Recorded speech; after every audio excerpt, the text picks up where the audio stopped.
Hello दोस्तों, मेरा नाम सोनू कुमार है और आप देख रहे हैं 72 स्टडी पॉइंट। दोस्तों, आप लोगों का स्वागत है। जैसा कि आप लोगों को पता है कि हम लोग संविधान सभा पढ़ रहे हैं। पिछले वीडियो में हम लोगों ने संविधान सभा पर बहुत ही विस्तृत रूप से चर्चा किए थे और आज हम लोग संविधान सभा के प्रथम बैठक से पढ़ने वाले हैं। संविधान सभा की प्रथम बैठक 9 दिसंबर 1946 ईस्वी से शुरू हुई थी और दिल्ली के काउंसिल चैम्बर के पुस्तकालय में प्रथम बैठक की गई थी। ध्यान देंगे, 9 दिसंबर 1946 ईस्वी में 46 ईस्वी को संविधान सभा का प्रथम बैठक हुआ।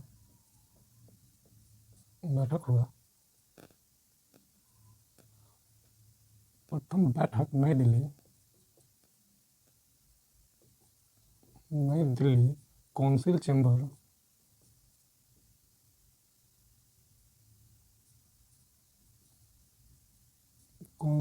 के पुस्तकालय में हुआ था। दोस्तों, इस दिन सच्चिदानंद सिन्हा को अस्थायी अध्यक्ष बनाया गया था। सच्चिदानंद सिन्हा को अस्थायी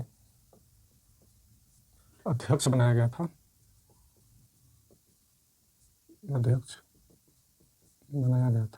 दोस्तों, सच्चिदानंद सिन्हा संविधान सभा के सबसे बुजुर्ग सदस्य थे। इस दिन मुस्लिम लीग ने संविधान सभा का बहिष्कार किया तथा पाकिस्तान के लिए अलग संविधान की मांग की थी। मुस्लिम लीग ने संविधान सभा का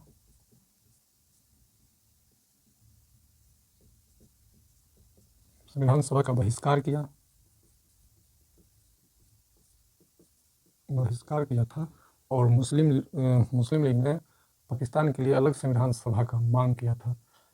जब इसने बहिष्कार किया तो इंग्लैंड के पूर्व प्रधानमंत्री लिखेंगे यहाँ, इंग्लैंड के पूर्व प्रधानमंत्री थे बेंस्टिन चर्चिल लिखेंगे चर्चिल।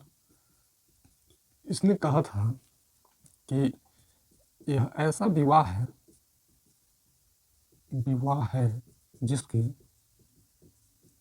दुल्हन ही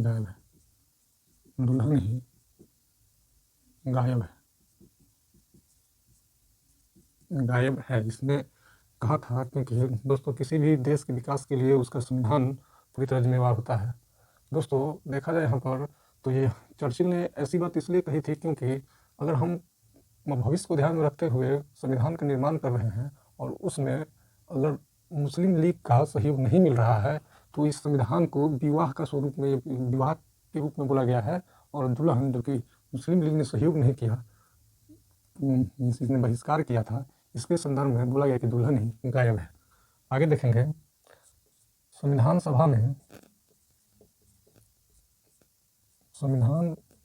में कुल सदस्य की संख्या इस दिन 9 दिसंबर 1940 ईस्वी को जो कि प्रथम बैठक हुई थी, इस दिन देखेंगे संविधान सभा में 207 सदस्य ने भाग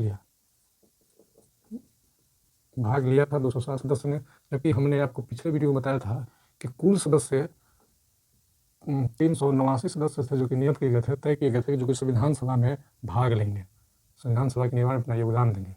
लेकिन आप देखेंगे कि यहाँ पर 207 ही सदस्य थे, तो इसके दो कारण थे कम होने। पहला कारण अगर देखा जाए तो यह था कि पहले कारण तो यह थी कि संविधान सभा का मुस्लिम लीग ने बहिष्कार किया था। तो देखेंगे मुस्लिम लीग का बहिष्कार करना, संविधान सभा का बहिष्कार करना एक कारण रहा। दूसरा कारण रहा, देशी रियासत से मनोनीत सदस्य संविधान सभा में आए ही नहीं। देशी रियासत से मनोनीत सदस्य संविधान सभा में आए नहीं, यही कारण रहा, जो कि 207 सदस्य ने ही 9 दिसंबर 1946 ईस्वी को भाग लिया था। बात की जाए कुल महिला सदस्य की संख्या 9 दिसंबर 1946 ईस्वी के दिन प्रथम बैठक के दिन कुल महिला सदस्य की संख्या की अगर हम बात करें तो 9 थी।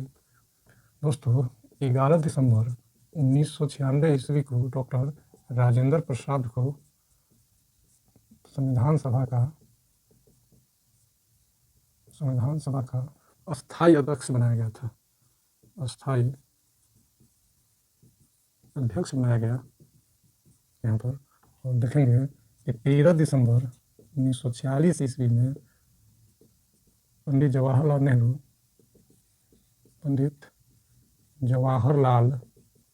नेहरू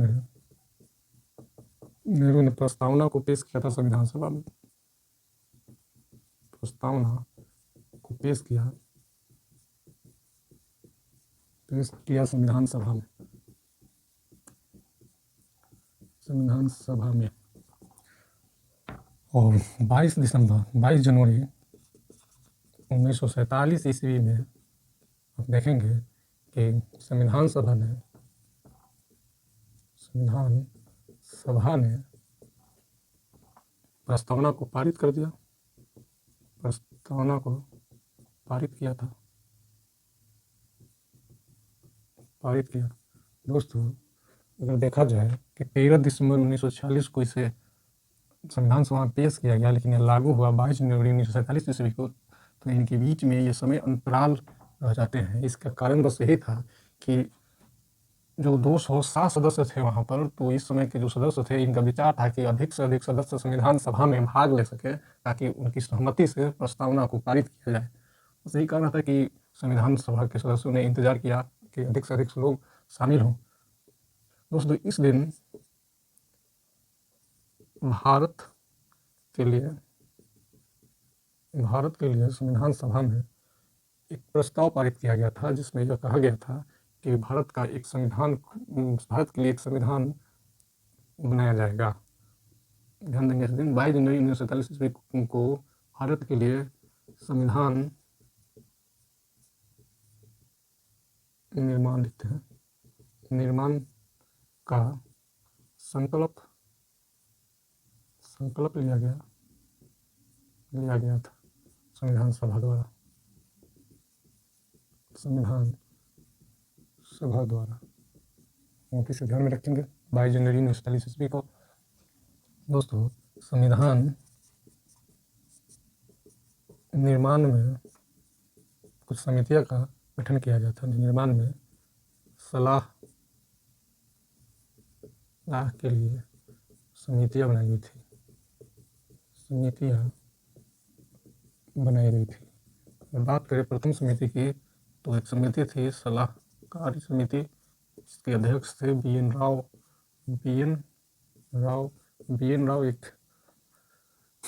राव का हमारे संविधान के निर्माण में एक महत्वपूर्ण योगदान रहा है। और बी एन राव ने ही म्यांमार के संविधान का निर्माण में भी इनका योगदान रहा है। म्यांमार के संविधान में दोस्तों बी एन राव संविधान सभा के सदस्य नहीं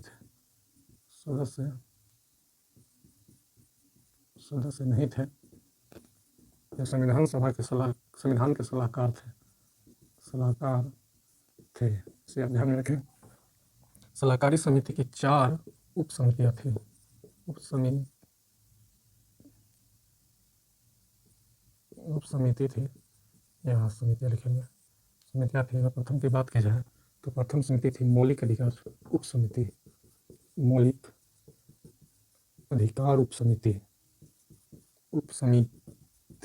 इसके अध्यक्ष की अगर बात की जाए तो मौलिक अधिकार उप समिति के अध्यक्ष थे जे.बी.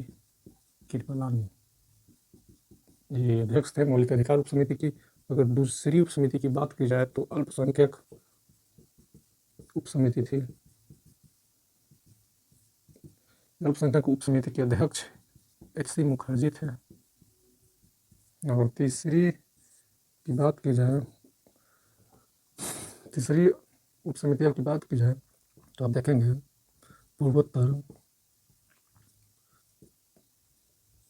पूर्वोत्तर सीमा जनजाति उप समिति, जनजाति क्षेत्र उप समिति, यह समिति असम राज्य के संदर्भ में था, जिसके सदस्य गोपीनाथ बरदोलाई को बनाया गया था इसके अध्यक्ष। और चौथे उप समिति के देखेंगे अपवर्जित एवं और लिखते हैं और भागत अपवर्जित क्षेत्र के जो अध्यक्ष थे ये थे जे निकोलस इसके अध्यक्ष थे।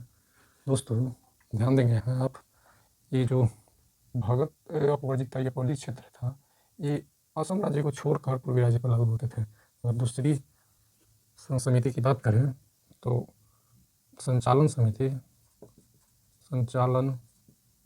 की बात आती है। संचालन समिति के अध्यक्ष डॉक्टर राजेंद्र प्रसाद थे। तीसरी की बात की जाए तो राष्ट्रीय ध्वज समिति थी, संबंधित समिति भी होती थी, इसके भी अध्यक्ष डॉक्टर राजेंद्र प्रसाद थे। चौथी की भी बात की जाए तो नियम समिति के अध्यक्ष भी डॉक्टर राजेंद्र प्रसाद थे। और समिति की बात करें तो देखने को मिलता है प्रांतीय समिति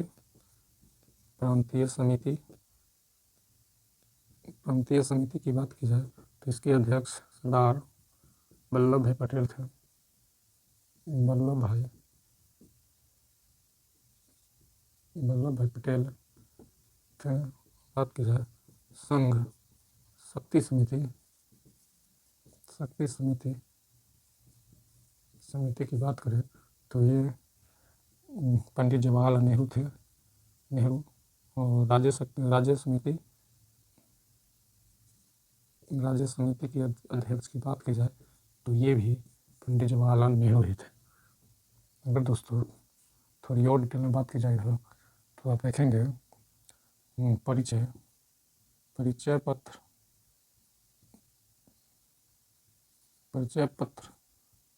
समिति की बात की जाए तो परिचय पत्र समिति के अध्यक्ष अलादी कृष्ण स्वामी अय्यर थे। और दूसरी की बात करें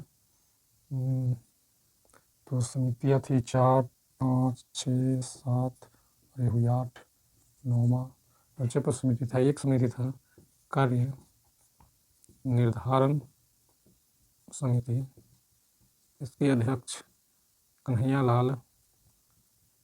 लाल मणिकलाल मुंशी थे।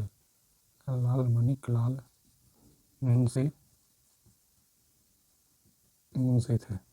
अगर आप बात करेंगे और भी समितियाँ की दोस्तों, ये समितियाँ थी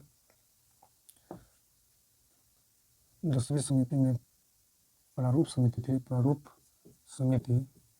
प्रारूप समिति के अध्यक्ष डॉक्टर भीमराव अम्बेडकर थे। भीमराव अम्बेडकर को बनाया गया था प्रारूप समिति के अध्यक्ष।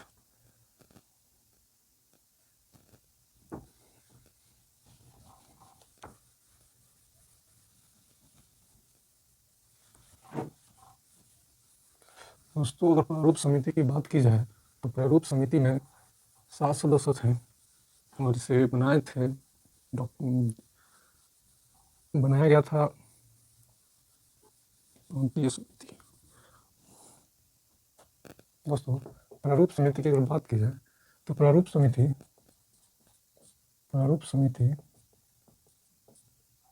का 3 नाम, 2 नाम और एक्स्ट्रा है, जैसे पांडु लेखन समिति भी कहते हैं इसे, लेखन समिति। और तीसरी बात की जाए तो इसे मत्स्य समिति कहा जाता है। मत्स्य समिति भी इसे कहा जाता है, मत्स्य समिति। इसकी बात की जाए तो बी एन राव ने इस समिति का गठन 29 अगस्त अगस्त 1947 ईस्वी में किया संविधान के प्रारूप पर विचार विमर्श के लिए किया संविधान के प्रारूप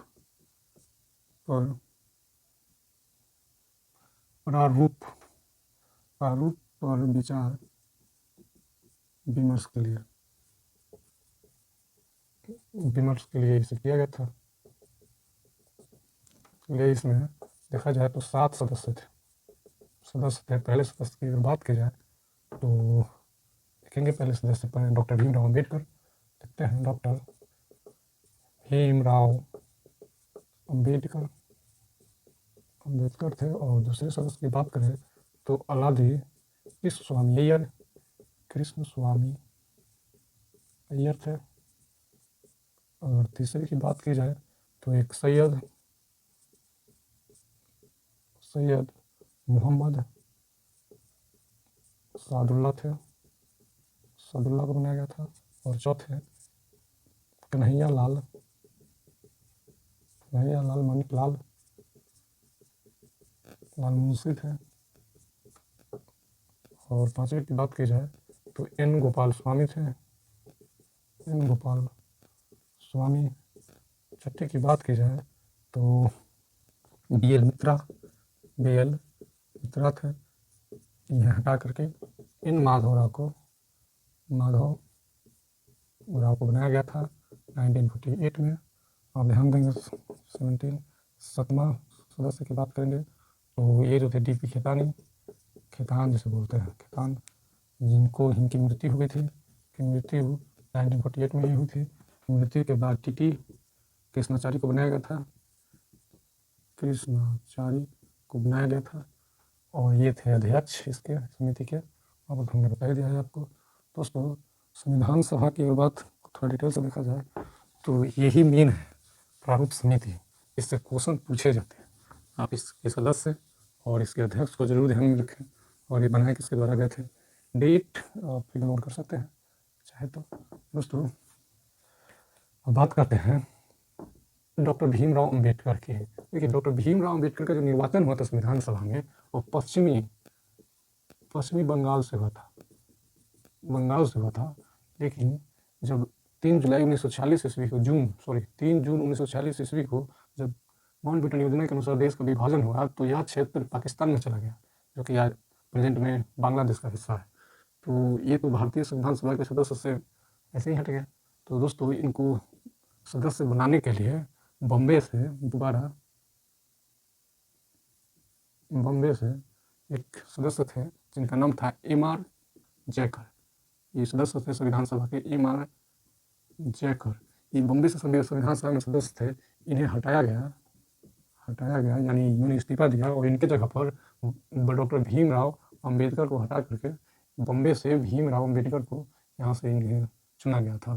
यानी अम्बेडकर को चुना गया, बॉम्बे से चुना गया। तो ये पूछ सकता है आपसे कि किसके स्थान पर बॉम्बे से भीमराव अम्बेडकर को चुना गया था संविधान सभा में। तो आपका आंसर होगा एम.आर. जयकर, जो कि बॉम्बे से संविधान सभा के सदस्य थे। दोस्तों 3 जुलाई अगर बात की जाए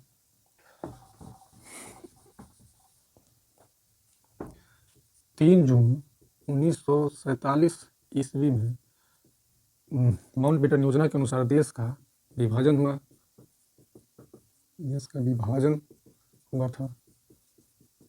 इसके अनुसार। और 26 जुलाई 1947 ईस्वी में माउंटबेटन ने पाकिस्तान के लिए अलग संविधान सभा निर्माण की आज्ञा दे दी, अर्थात गवर्नर जनरल ने। लिखेंगे कि गवर्नर जनरल ने, जो कि माउंटबेटन था इस समय, गवर्नर जनरल ने पाकिस्तान के लिए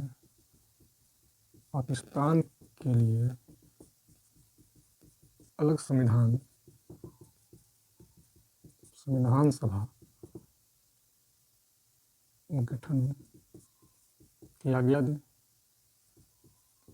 दी।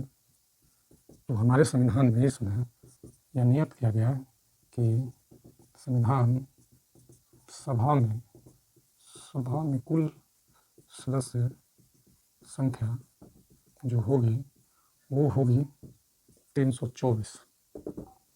324 सदस्य होंगे, अब क्योंकि बंटवारा हो गया भाई, विभाजन हो गया देश का, तो जो 324 सदस्य होंगे, वो 324 सदस्य में से 235 सदस्य जो होंगे ब्रिटिश प्रांत से आएंगे, ब्रिटिश प्रांत से, और 89 सदस्य जो होंगे वो आएंगे देसी रियासत से, देसी रियासत से आएंगे।